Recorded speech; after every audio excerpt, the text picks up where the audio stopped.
Ojalá la gente se pusiera un poco más en el lugar de ver que es recibir amenazas, insultos a tu familia, ojalá se mueran tus hijos. ¿Ha pasado eso? Sí, pasa siempre. O futebol é um esporte impressionante, mas ao mesmo tempo pressionante. Eu diria que Álvaro Morata é um dos jogadores que mais sofrem com os desafios psicológicos no mundo do futebol. Ok, eu sei, muitas vezes ele também complica as coisas. E se eu for falar sobre complicações, a carreira dele já se inicia em um cenário complicado, pois antes mesmo dos 16 anos, Morata já havia jogado tanto pelo Real Madrid quanto pelo Atlético de Madrid. Salve galera! Antes de eu continuar falando sobre o Morata, já deixa o seu like nesse vídeo e verifica a sua inscrição no canal. Isso me ajuda muito, beleza? E claro, comenta aqui nesse vídeo qual a próxima história, qual o próximo jogador você quer ver aqui no canal, que eu com certeza vou trazer, beleza? Sem mais delongas, vamos voltar pro vídeo. Valeu! Morata nasceu no coração de Madrid e desde pequeno era apaixonado por futebol, assim como toda a sua família. Não sei dizer se ele tinha um time favorito, talvez o Atlético pela influência do avô. Aos 3 anos ele foi matriculado na fundação do Real Madrid, e seu avô não ficou muito feliz com isso. Mais tarde, quando Morata já era de fato um jogador profissional do Real Madrid, ele disse: "Se você me perguntar o que eu quero que aconteça em uma partida entre Atlético de Madrid e Real Madrid, eu diria que o Atlético vença por 3-2 e que os 2 gols do Real Madrid sejam marcados pelo meu neto." Já aos 13 anos foi a vez de se matricular no Atlético de Madrid, porque o antigo estádio do time, o Vicente Calderón, era mais perto de sua casa. Nas idas e vindas dos times espanhóis, em 2008 finalmente ele chegou às categorias de base do Real Madrid. Depois de uma boa temporada com o Juvenil, onde ele ganhou 2 títulos e marcou 35 gols, foi promovido para a equipe B. Ainda naquele ano foi chamado por José Mourinho pela primeira vez para participar do time principal. A sua estreia pelo Real Madrid aconteceu em dezembro de 2010, quando substituiu Di Maria no minuto 88 de uma vitória por 3-1 contra o Zaragoza. A ascensão de Morata no Real Madrid foi muito rápida, e ele começou a se destacar. Mas naturalmente, Cristiano Ronaldo, Bale e Benzema estavam à frente dele na hierarquia do clube. Ele tinha apenas 21 anos, e se quisesse mais espaço, teria que procurar um outro lugar. Ele chamou a atenção da Juventus, que o contratou por 20 milhões de euros. Eu diria que na Juventus foi onde Morata mais se identificou e mais jogou bem em toda a sua carreira. Ele sempre foi um jogador muito esforçado em campo. Ele estava brilhando cada vez mais, mesmo ainda sendo jovem. Na Liga dos Campeões de 2014, ele marcou 2 gols contra o Dortmund nas oitavas de final, 2 contra o Real Madrid nas semifinais e o gol de empate contra o Barcelona na final, onde a Juve infelizmente acabou perdendo. Na Copa Itália do mesmo ano, ele marcou o gol da vitória nas quartas de final contra o Parma.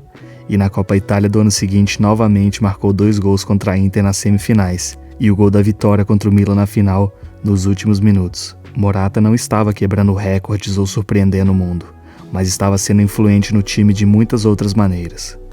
Ele se mostrava também um jogador versátil e algumas vezes até jogou de ponta, treinado por Allegri, devido ao quão bom eram seus movimentos em campo, mas principalmente também por causa da concorrência que ele enfrentava na Juve, assim como no Real Madrid. Ele estava atrás de Carlos Tevez e Fernando Llorente no elenco, além de disputar as posições com Mandzukic e Dybala em 2015. Morata não era o cara do time, e ele sabia disso, e não estava nem um pouco feliz. O interessante é que o Real Madrid não era bobo, e quando vendeu, eles incluíram uma cláusula de recompra, que foi acionada em 2016 por 30 milhões de euros. Ainda que não fizesse muito sentido retornar ao Real Madrid em busca de espaço, é possível que um homem fez a cabeça dele e o convenceu de que seria importante no Real novamente. E eu estou falando de Zinedine Zidane, que na época tinha um banco de reservas excelente, com Asensio, Kovacic, Rames e agora com o próprio Morata. O plano deu certo e Morata teve uma temporada ótima no retorno ao Real Madrid. Mesmo sendo um jogador reserva, ele marcou 15 gols em apenas 26 jogos disputados. E detalhe, em apenas 14 jogos ele iniciou as partidas. Ele conquistou a Liga dos Campeões e a La Liga. Apesar de ter contribuído com muitos gols importantes, novamente ele percebeu que não seria o principal atacante sob o comando de Zidane. E com a Copa do Mundo de 2018 se aproximando, Morata sabia que precisava de mais minutos em campos para garantir sua vaga na seleção. Uma nova mudança precisava acontecer. Foi então que o Chelsea fez uma oferta significativa de aproximadamente 65 milhões de euros. O que foi atraente para ele e para o Real Madrid. O Chelsea prometeu a Morata um papel de destaque na equipe, o que acabou sendo decisivo para sua saída. Ele chegou ao clube inglês com grandes expectativas, e a intenção da sua contratação era substituir Diego Costa, que estava de saída do time.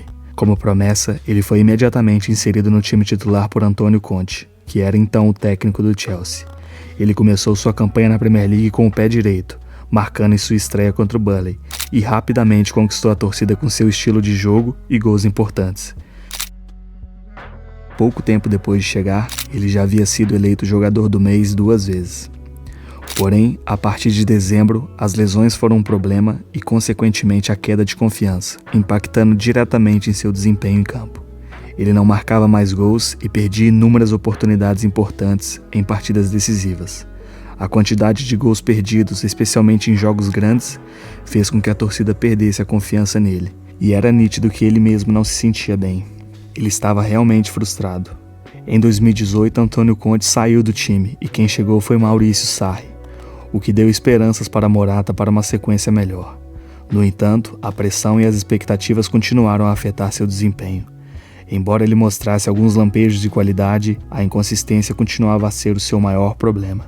Os meses seguintes da carreira de Morata garantiram que ele ficaria com uma reputação ruim na Inglaterra e, consequentemente, em grande parte do resto do mundo, devido ao gigantesco alcance global da Premier League. Chance perdida após chance perdida, apresentações terríveis. Ele e ninguém estava feliz. Morata mencionou em entrevistas que estava lutando para lidar com a pressão e que estava passando por um período difícil mentalmente.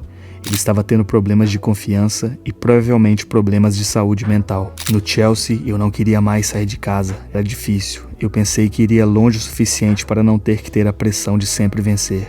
Eu não queria mais falar com ninguém ou conhecer pessoas. Ele, infelizmente, não foi chamado para a Copa do Mundo de 2018. Com o Chelsea precisando urgentemente de um goleador, o clube decidiu buscar outras opções no mercado, e Gonzalo Higuaín foi trazido por Sarri. Com isso, Morata perdeu ainda mais espaço e o Atlético de Madrid, clube que ele jogou na infância, ligou para ele com uma oferta de empréstimo. Uma oferta que ele aceitou sem hesitação. O retorno de Álvaro Morata ao Atlético foi visto como uma tentativa de recomeçar em um ambiente familiar e recuperar a sua confiança.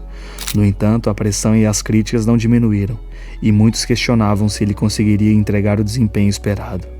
Mesmo se estabelecendo como titular no time de Diego Simeone e contribuindo para a equipe, haviam muitas críticas sobre a sua falta de mentalidade de um atacante matador. Depois de 2 anos no Atlético, ele voltou para a Juve e depois voltou para o Atlético novamente.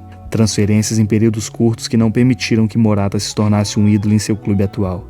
Era notório seu desejo de se tornar um ídolo, amado pela torcida, e nessa tentativa ele acabava falando demais e, no velho ditado, cuspindo no prato que comeu, como fez provocando o Atlético, clube em que ele jogava até recentemente, depois de ser campeão anos atrás pelo Real Madrid.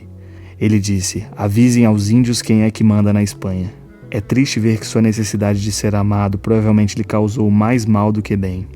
Já na seleção espanhola, Morata teve uma carreira juvenil muito boa. Ele venceu a Eurocopa Sub-19 e a Eurocopa Sub-21, sendo o artilheiro de ambas as competições. Mas com a seleção principal, infelizmente, ele nunca tinha tido a mesma sorte. E especificamente na Euro de 2020, essa situação de duras críticas e cobranças passou dos limites. A Espanha acabou sendo eliminada pela Itália, que venceu o torneio daquele ano. E mesmo que Morata tenha marcado o gol de empate que ajudou o jogo a ir para os pênaltis, ele perdeu a cobrança decisiva que garantiu a derrota da Espanha.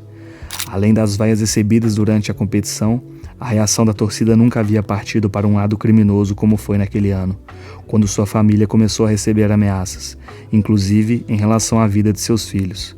Já na Eurocopa de 2024 e como capitão da seleção, mesmo classificado para as fases finais, ele aproveitou para revidar as críticas passadas e disse: "Na Espanha não há respeito por nada nem ninguém." Além disso, antes do início do torneio, ele disse que seria mais fácil para ele jogar em outro país por causa do tratamento que recebe dos torcedores. Não à toa, ele se transferiu para o Milan após a Euro. E mesmo que alguns desejassem sua permanência no clube espanhol, ele já estava decidido e era tarde. É nítido que os níveis de ódio e cobrança que ele recebe sempre foram excessivos. Isso mexe com a cabeça do jogador, atingindo seu nível de confiança e a sua saúde mental, que é o mais importante. Morata é um grande jogador, é experiente e foi recompensado com o título da Euro. Eu espero que ele tenha um grande momento pelo Milan agora, assim como foi na Juve, que conquiste a torcida dentro de campo e que principalmente fique bem mentalmente.